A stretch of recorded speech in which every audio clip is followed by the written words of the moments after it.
এত কম সময়ে এত বড় সার্ভে করা সম্ভব কিনা, কারণ সার্ভে নিয়ে সুপ্রিম কোর্টে প্রশ্ন তুলেছিল। খুবই স্বাভাবিক, এটা সার্ভে এত দেশ করা সম্ভব কিনা, এগুলো সরকারের অনেক আগে থেকে করা উচিত ছিল, সরকার তো সেটা করেনি। এখানটায় সরকার খালি কিছু লোককে ম্যানেজ করার চেষ্টা করেছে।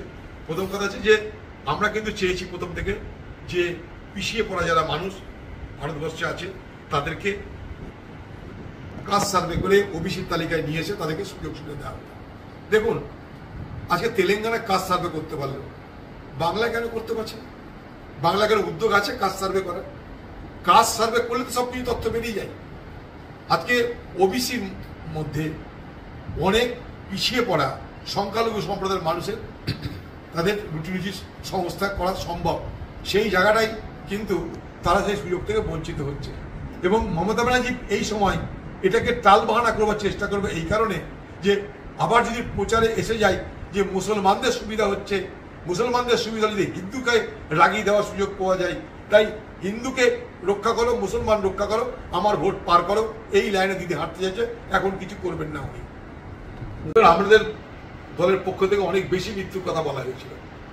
আপনারা মনে করে দেখুন এই কোভিডের সময় এই সরকার যে সংখ্যা বলেছিল সেই সংখ্যার কয়েক গুণ বেশি সংখ্যার মানুষের মৃত্যু হয়েছে। পরে সেটা ওয়ার্ল্ড হেলথ অর্গানাইজেশন থেকে আরম্ভ করে সমস্ত আন্তর্জাতিক সংস্থা বলেছে।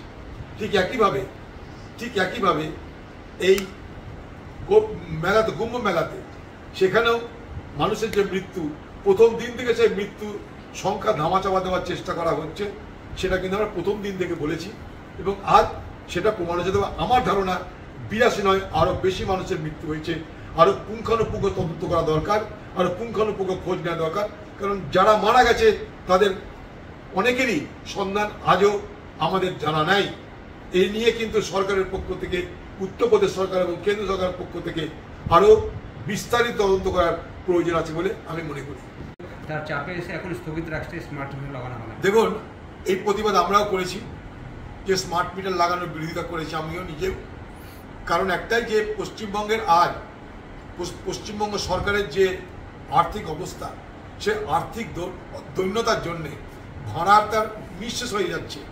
সেই ভাড়ার ভরানোর জন্য রাহাজানি রাস্তা নিয়েছে পশ্চিমবঙ্গের তৃণমূল সরকার। তারা স্মার্ট মিটার বসানোর মধ্য দিয়ে মানুষের কাছে অতিরিক্ত রোজগার, বিদ্যুতের বিল অতিরিক্ত করে তারা রোজগার করতে চাইছে। কারণ তাদের লক্ষ্মীর ভান্ডার, কন্যাশ্রী, হ্যান ত্যান সবুজ সাথী চালাতে হবে, তার টাকা নাই। কিন্তু আমার প্রশ্ন একটা যে আপনি তাকিয়ে দেখুন ভারতবর্ষের আরো রাজ্য আছে, কংগ্রেস পরিচালিত তেলেঙ্গানা আছে, কংগ্রেস পরিচালিত কর্ণাটক আছে, কংগ্রেস ঝাড়খণ্ড মুক্তি মোর্চা পরিচালিত ঝাড়খণ্ড আছে, তেলেঙ্গানা আছে, কর্ণাটক আছে। কর্ণাটক, তেলেঙ্গানা, ঝাড়খণ্ড যেখানে যেখানে কংগ্রেসের রাজত্ব চলছে, সেখানটায় দেখুন আমরা বিদ্যুতের বিল মকুব করে দিয়েছি, বিদ্যুতের বিল কমিয়ে দিয়েছি।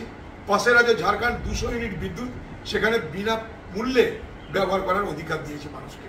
তা পশ্চিমবঙ্গ সরকার উল্টো কাজ করছে, যেখানে মানুষকে বিদ্যুতের ছাড় দেওয়া দরকার সেখানে বিদ্যুৎ বিক্রি করে আরো বেশি রোজগার করতে চাইছে, একটা রাহাজানি করতে চাইছে স্মার্ট মিটার লাগানোর মধ্যে দিয়ে।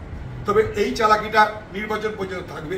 নির্বাচনের পর এই স্মার্ট মিটার লাগিয়ে এই পশ্চিমবঙ্গে যাতে রোজগারের পথ সরকার তৈরি করতে না পারে, তার এখন থেকে তার ব্যবস্থা করা দরকার বলে আমি মনে করি। দেখুন ওদের সিকিউরিটি তো লাগে না, ওরা নিজেরাই তো সিকিউরিটি। গোটা পশ্চিমবঙ্গের প্রশাসন ওদের সিকিউরিটি। আর বোম, গুলি, বারুদ, পিস্তল সঙ্গে যারা থাকে তৃণমূলের লোকজন তাদের কাছে থাকে, ফলে তারাও সিকিউরিটি। আর ধারা কে দেবে? ধারা যারা দেবে সেই পুলিশ, সেই পুলিশের লোকরা তো ভাবছে তারা কোন ধারায় আগামী দিন অভিযুক্ত হবে। পুলিশের নিজস্ব একটা ধারা আছে, আইনি ধারা, সেটা এক। আর তৃণমূলের সংগঠনের তাদের আলাদা ধারা আছে। সেখানটায় সরকারি দলের কতটা চামচাবৃত্তি করতে পারবে সেই ধারায় তুমি যদি থাকো, তবে তোমার চাকরি পাকা থাকবে, তুমি নিশ্চিতে চাকরি করতে পারবে। নাহলে এখন পর্যন্ত এরকম একটা বড় কেলেঙ্কারিতে, যেখানে পুলিশ অফিসারের বাড়ির বউ তার মাকে এই অসভ্য ভাষায় গালিগালাজ দেওয়া হয়, তখন সারা বাংলার পুলিশ বাহিনীর তো ঊর্ধ্বতন কর্তারা আছে, তারা কি কিছুই বলার প্রয়োজন মনে করলো না? তো আজকে যদি ঊর্ধ্বতন কর্তারা তাদের অধস্তন কর্তাদের অপমানকে যদি তারা গায়ে না মাখে, তাহলে তার নিচে পুলিশ বাহিনী আগামী দিনে কার কথা শুনবে? তারা কি উত্তর কর্তৃপক্ষের কথা শুনবে? প্রশ্নটা এই জায়গাটায়। প্রশ্নটা হচ্ছে পুলিশের কর্তৃপক্ষ, সেই কর্তৃপক্ষের যে অথরিটি, সেই অথরিটি আর চ্যালেঞ্জের মুখে।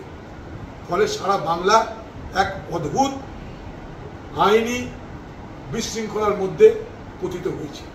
একদিকে রাজ্য সরকারের প্রস্তুতি, একদিকে বিরোধী দলের নেতার প্রস্তুতি।